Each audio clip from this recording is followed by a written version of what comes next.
Hi everyone, it's Renee Blasky of the Leap Network. Welcome back to the weekly Leap videos. Today I'm going to continue with the 4 steps to growing your business without the overwhelm. And if you have not yet looked at the introduction video, I recommend that you do that.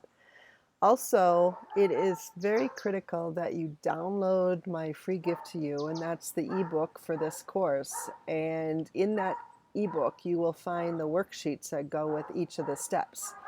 And if you're a digital learner, it's known that if you just do the course, listen to this video without actually doing the exercises, you won't get as much out of it. It is actually doing the exercises where the most value comes from these videos and the whole exercise itself.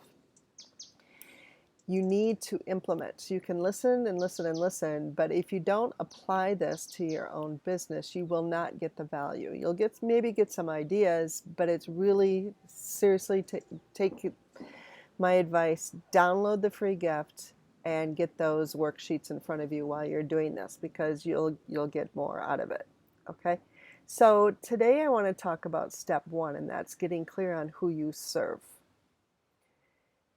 You need to get very clear on this. Who is your ideal client? How can you familiarize yourself with their specific challenges and the pains that they face? Okay? You also want to get to know what your ideal client wants. And this is very critical. Why? Because clients don't buy your product or service just for the sake of it. They get it because of the what's in it for me factor. Okay? So keep in mind, they want results for themselves and they want a type of transformation. And the higher ticket item that you have, the higher the price, the more this applies to.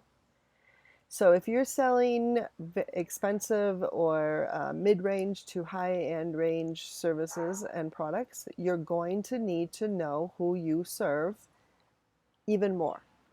You're going to need to know what problem that they're facing that you help resolve, and what are the results they're going to get it. Remember the phrase, what's in it for me? Well, they're wanting to know what's in it for them. Before they can commit to buying anything, they want to know if you're going to provide the results and the transformation that they desire. Okay? So it also, when you get clear on who you serve, you are really making your marketing efforts just so much easier. Okay?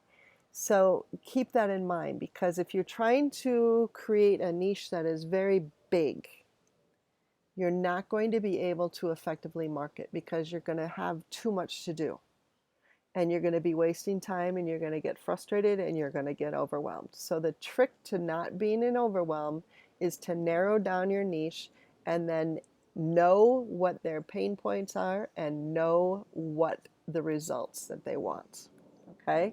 So it's very critical. But if you've been in business for a while, you're probably already thinking, well, I already know who I serve. Let me ask you this. When's the last time you went out and interviewed your clients to find out what they really want?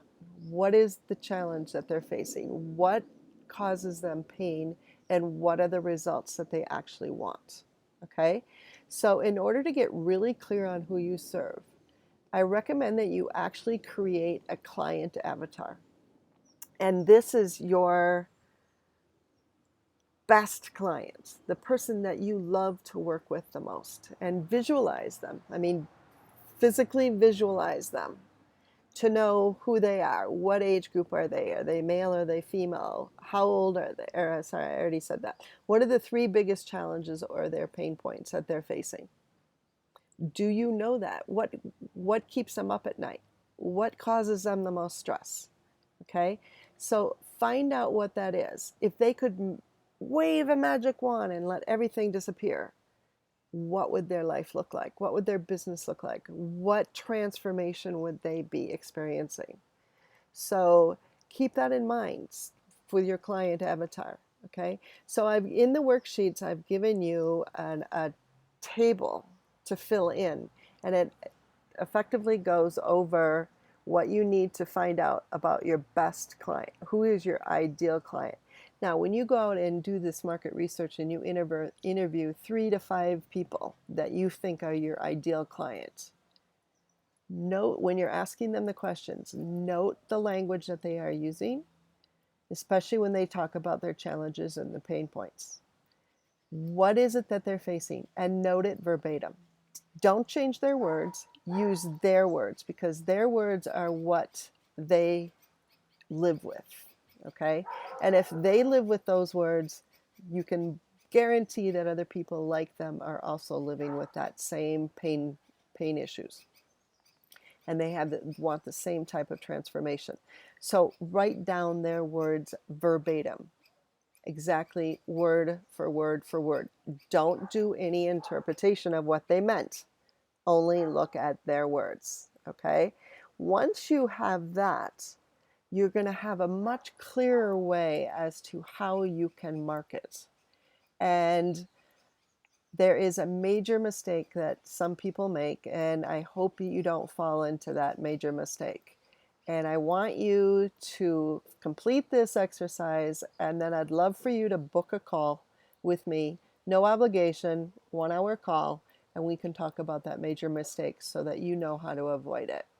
So until next time, when we go over step 2, which is to get your back end organized, I hope you go out. You first download the worksheets in my ebook that I have on my website, and I'll give you the details of how to access that.